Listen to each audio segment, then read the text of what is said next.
Hey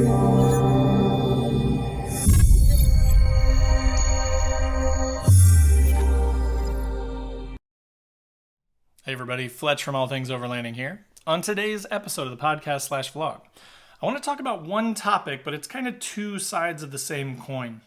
I want to talk about when should you, and again, this is going to be opinion based, right? So I'm counting on you guys to post up in the comments below and let me know your opinions on this too. But when should you do it yourself for like a mod? So let's say like a drawer system or a roof rack or things like that, versus when should you pay for like a professionally made, high quality type of product, right? And then the second side of that coin is when should you pay for assistance with, maintenance, for example, or installing modifications, that sort of stuff. Like when should you take your truck to a shop versus when should you try and do it yourself? Now, again, just to reiterate, this may ruffle some feathers here, but my intention with this is to, based on my experience, which I'm a fairly just like middle of the road average person when it comes to cars. I mean, I've done quite a bit over the years as far as modifying vehicles goes.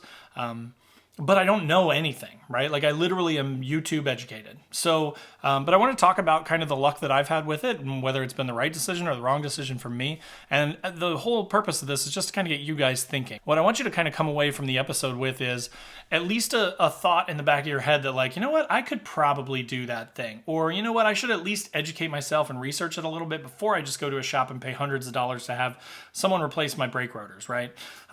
So just wanted to kind of talk through that. When should you DIY versus buying products? When should you do it yourself for maintenance or repairs versus paying a shop?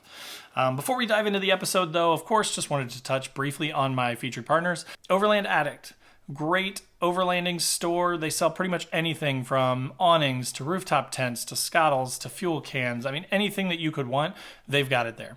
So definitely click through that link in the description below to go check them out, check out what they've got. Last US Bags, another amazing company that makes overlanding bags. You guessed it. But just great quality stuff, just amazing designs. So definitely click through that link below to check them out as well.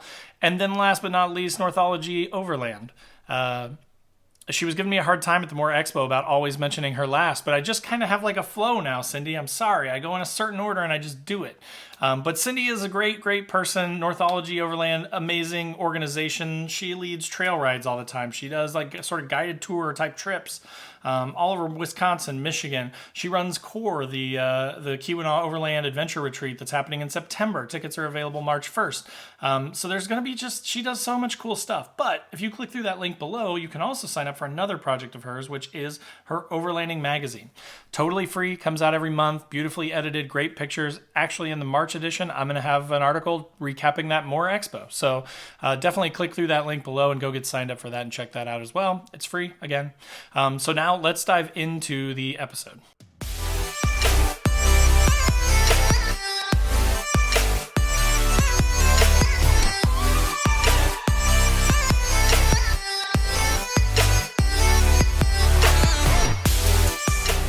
Everybody. So as I mentioned, right, today I wanted to talk about kind of a when to DIY and when not to DIY. I'm going to break it up into a couple of chunks. I'm going to break it up into the DIY modifications versus purchasing a pre-existing mod, if you will. And then after that, then we'll talk about maintenance type stuff and like actual repairs and things to do to the truck, even installation of the modifications. But that'll come second. So first, when to DIY versus when to buy. And honestly, I'm going to start this whole thing off by saying, I don't know that I'm the best person to talk to this. So again, I'm going to give you my opinions, but I'd love to hear from you guys in the comments below as well. So like, the reason that I say that is so if you follow my channel for any period of time, you've seen my do-it-yourself rooftop tent. Spent about $100 on the unistrut and bolts and nuts and everything that I needed for that. It works perfectly well. I'm actually really, really happy with it. Does it look 100% professional? Not really. Like if I were to put my truck in the More Expo next to somebody else's truck with, like a Hefty Fab or a Dep Hep roof rack, it's going to look crappier, right? Like it's not going to look as nice. And that's one of those kind of risks that you run with DIY stuff versus purchasing a product, right? But here's the thing, and here's why I did it. So again, I spent about $100. Someone called me out on that video and said, "Oh, you didn't include hardware." So call it $120, I guess, if you want. But even with the extra amount, the money for the hardware, right? Like I still spent $120 on that roof rack. It holds my rooftop tent. It holds my WeBoost antenna. It allowed me to custom mount that, and it holds my awning, no problem. So, it functions fine. May not look the best, but it works fine and it saved me a bunch of money. If you were to buy something comparable, if you were to buy for an Xterra a real roof rack, those things are, and it's been a little while since I looked at them, but anywhere from $800 to $1,500. I mean, minimum, right? Like I feel like they used to be like $1,200, $1,300, $1,400, somewhere in that ballpark back in the day. There's also a drop-in basket that just fits in between your roof rack, but that just gives you a place to put stuff where it's not sitting on your roof. That doesn't even really solve the problem of giving you spots to mount a rooftop tent or an awning or anything like that. So if you're talking about a full replacement roof rack, I bet you're all of $1,200 to $1,500. I don't want to say that it's not a critical part because it is a very important part. It has a lot of safety elements to it. I use really heavy duty 1/2-inch bolts. That unistrut is really, really strong. So I haven't had any problems with it or anything move. None of the bolts have come loose. Nothing has happened. So from a safety standpoint, I feel like it's fine. But even from an ease of install, in that situation, not only did that save me a bunch of money, but I also essentially used a bunch of U-bolts to bolt it to my stock roof rack. In the case of a full replacement roof rack, at least for an Xterra, and this is probably not the same for everybody's rigs, but in the case of an Xterra, you are literally pulling out sealed bolts that go through the roof, risking leaks, things like that. You've got to be very careful when you put those back in that you seal those back up. And you're essentially taking off the whole entire roof rack from the Xterra, which I know we all understand that, but my point is, I didn't have to do any of that. I didn't have to worry about developing any new leaks or anything like that. I didn't have to take it off. I just bolted it to the existing roof rack. So, in that case, I thought it was a good idea. Now, again, comment down below. Let me know if you think that's true or you don't think that's true. The one sort of thing that I will say that is a constant is obviously buying something that's pre-engineered for your vehicle, generally speaking, is going to be better fitting and it's going to be easier to install. So a lot of this may come down to your budget. If you have plenty of money and you say, you know what, I've saved some money on the vehicle that I purchased and I have been saving money for the modifications and these are the ones I want, you can go out and buy them, right? But I think in a lot of cases, for a lot of us, a lot of folks that watch my stuff anyways are like me, right? Like we're weekend overlanders. We go when we can. If we can get a 5-day trip, week-long trip, that's amazing. We might do that once a year or maybe less. But so for me, I just didn't want to spend, a seventh of the value of my vehicle on a roof rack. So in that case, I think it makes sense, especially then, moving on from the roof rack in terms of like less important stuff, smaller things that, don't tie in as much to safety and being a sort of a critical component of the vehicle. Skid plates, for example. Skid plates are important, don't get me wrong. My truck was an SE trim, which doesn't have any skid plates from the factory. The skid plates that do come on the Pro 4X from the factory are laughable. They are like made of aluminum foil. They're terrible. Mine that I have are all 3/16 inch steel. They're all rafter lined or at least powder coated. So I have mixed. So what I did was I actually bought a bunch used. I actually happened to have a guy that lived by me that used to have an Xterra, and he kind of parted it out, and I bought a bunch of stuff off of him. So I got pretty lucky. But even so, most of those pieces of armor, you could just buy armor for the Xterra pretty much all the way under the truck for maybe like $400 or $500. You could probably kit out the whole underside. The gas tank one's a little bit more, $400 to $600, somewhere in that ballpark. I think P&P Engineering makes some great stuff. Half-D Fab makes stuff. There's, the big Xterra brands make stuff for the truck.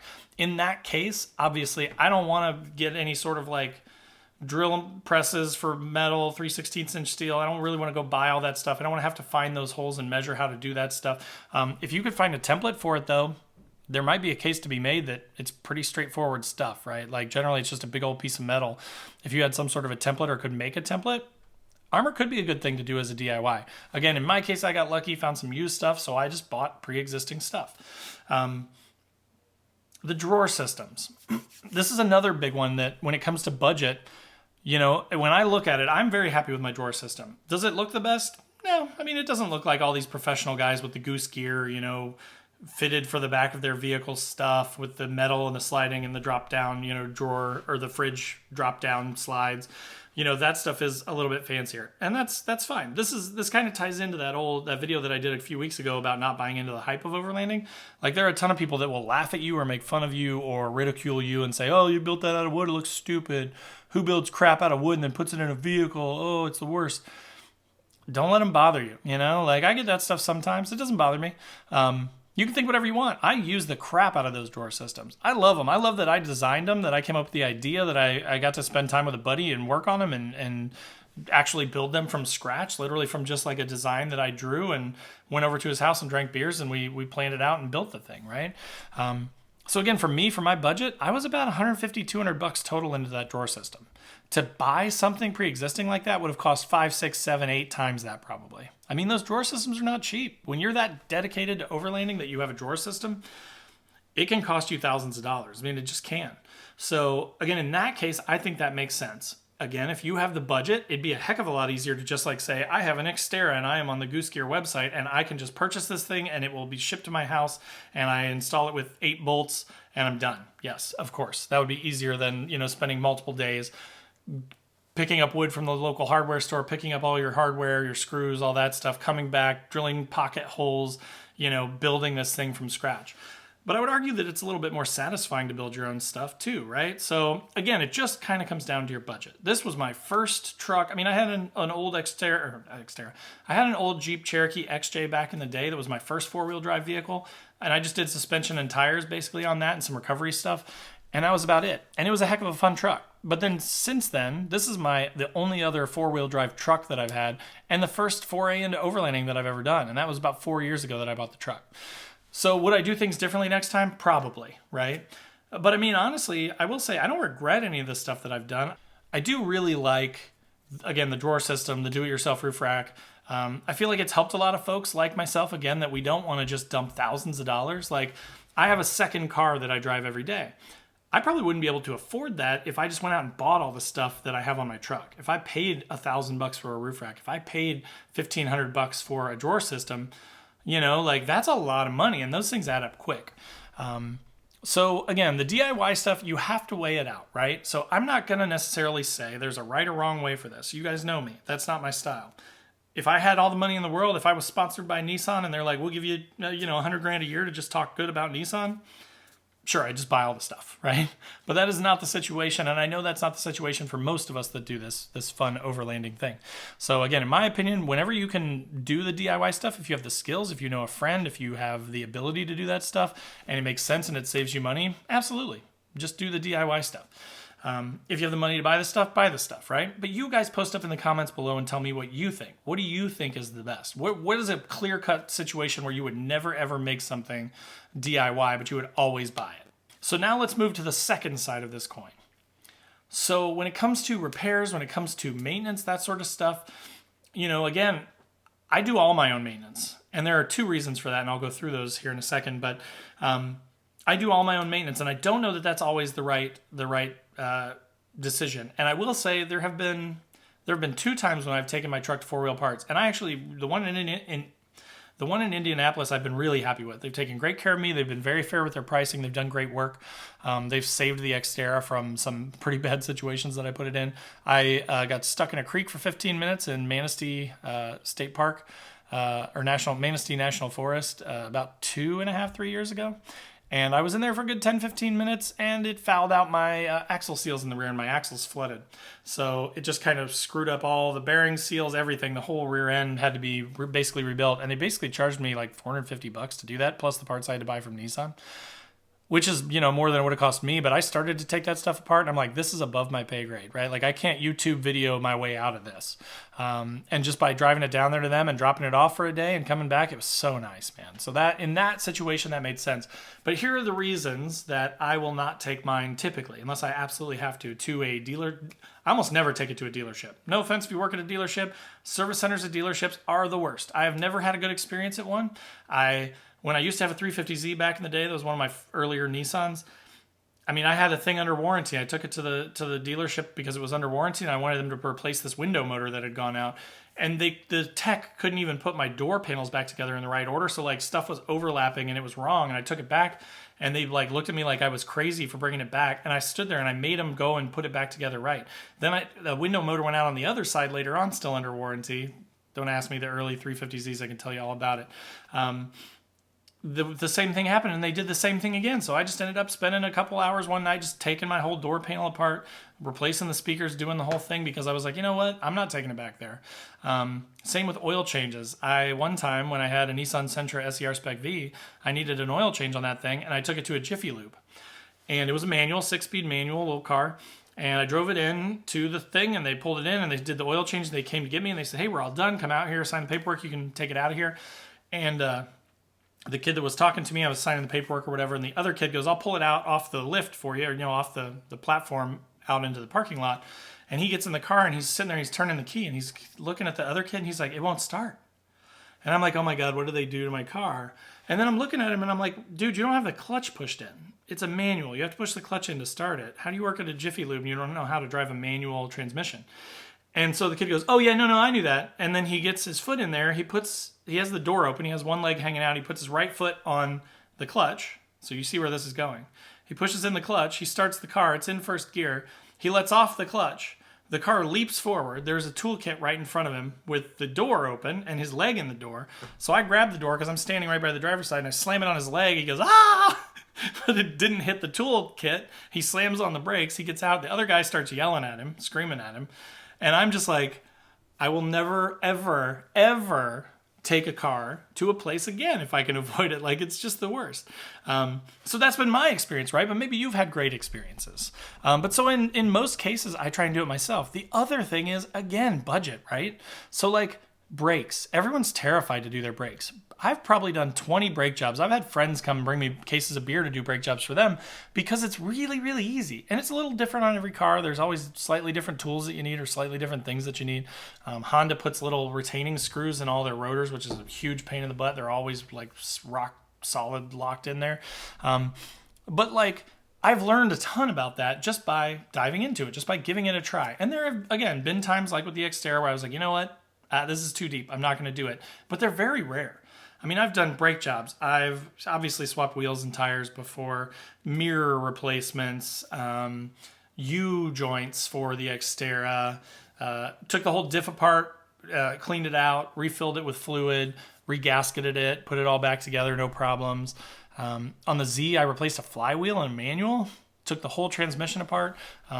When I used to have a turbocharged Infiniti G35 all-wheel drive sedan. A buddy and I once dropped the whole bottom of the transmission pan, drained it all, took the transmission out, and basically put in a Transgo shift kit. So you have to drill holes in your stock, whatever that plate is in there where the fluid flows through the transmission. You have to drill holes in the stock thing to allow the fluid to flow differently, and then replace springs and put little balls in there. It was terrifying. But it took us about 4 hours, and we did it, and it worked fine. That was a little bit on the edge. I would probably, looking back on it, if I hadn't been such a poor young man, I would have happily paid someone for it. But then I just probably wouldn't have done the mod because the Transgo shift kit was about $400 by itself. But I would have paid $1,000, $1,500 for somebody to do that, plus all the fluids and all that stuff. Anyways, I digress. What I'm saying, though, is I think in most cases, one, you're going to learn a lot more about your vehicle if you work on it yourself. Two, worst case, you have to take it somewhere anyways, right? So like I had a buddy one time that was like, hey, I'm going to bring my car over and let's do brakes. It was weird Hyundai, and it had all this weird stuff that I had never seen before. And I was like, you know what? for your own safety, it makes me uncomfortable. I don't want to mess with it. I don't want to put something back together wrong. You should just take it somewhere. But so then he had bought the rotors and pads. He just took those to a Meineke or something like that. And they were like, yeah, we'll throw them on. And they just did the install for him. So he wasn't really out anything except a little bit of time one night coming over and hanging out. So again, with the DIY maintenance stuff or repair stuff, I'm a big advocate of trying to do it yourself. Same with like rust removal stuff. Now, if you have a newer vehicle, no, of course not, right? But on like my older truck, I've practiced doing some Bondo. It's really bad. Like my Xterra does not look great where I tried to Bondo it. It's just on one of the rear quarter panels. But I learned about Bondo. I learned how to mix it. I watched a bunch of videos on it. I learned how to touch up paint. Like I learned how to sand off the rust. Like I learned a bunch of stuff. So, dive into it. Give it a try. Unless you have tons of money, right? If you have the budget and you just would rather take it somewhere, then there's nothing wrong with that either, right? I would prefer, as I get older, at some point I'm going to hit a point where I'm going to say, I'm not climbing under the truck in the winter anymore. I'm just going to take it somewhere, right? So again, I want you guys to post up in the comments. My kind of intention with this episode was just to kind of get you guys thinking, because I think that we kind of fall into two camps. I think there are people like my wife who would never work on a car. she says, it makes a weird noise, I'm taking it to the dealership, right? But like if she really came out there and spent a little time with me, like how easy it is to rotate tires, for example, or do an oil change. Like why go pay somewhere else 50, 60 bucks to do an oil change when you can do it in your garage for 20, and take 20 minutes. So I just want people that are like that are like always to the dealership to say, you know what, brakes aren't too bad, oil changes aren't bad, regular maintenance stuff, just checking your fluids and being responsible for the vehicle and its upkeep is an important skill for overlanders, Like if you get out on the trail and you've never ever turned a wrench before and something breaks, that's a dangerous situation. So again, there's that piece of it too. That experience, that practice that you get with it, that familiarity with your rig that you get is important. So that's kind of my opinion on it. Same goes for gear that you can purchase versus DIY. Again, like a stereo, obviously I can't make a stereo. I'm not going to make a car stereo myself. So I'm going to buy one, right? But in the case of like a roof rack or in the case of a drawer system or, that sort of stuff, it makes sense to me to save a bunch of money to make your own thing that fits your own needs. So just wanted the people that never pay for maintenance to think about it and maybe get outside the box and try some stuff. And, potentially, maybe the people that do all their own maintenance, sometimes, again, it can make sense. Like I have definitely run into times where I'm like, you know what, I probably could do this thing, but I worry that I'm going to do more damage than good. And, it would be way easier just to take it somewhere. So both sides of the camp could come together and we could have some common ground where we could go either way, right? But so again, post up in the comments. Let me know what you guys think. Thanks so much for listening if you're on the podcast. Thanks for watching if you're on YouTube. If you don't already, there are links to Facebook, Instagram, the podcast, YouTube down in the description based on where you're watching or listening to this thing. Go hang out on those other channels too. I'd love to talk with you guys. That's where I get a lot of ideas for my content, and I want to give you guys what you want. So definitely love to chat with you. Also, if you're interested in patches or stickers, I've got both of those things as well. Just shoot me an email at allthingsoverlanding@gmail.com or DM me on one of those social platforms, and I'm happy to send those out to you. And thanks again for watching. Talk to you next week.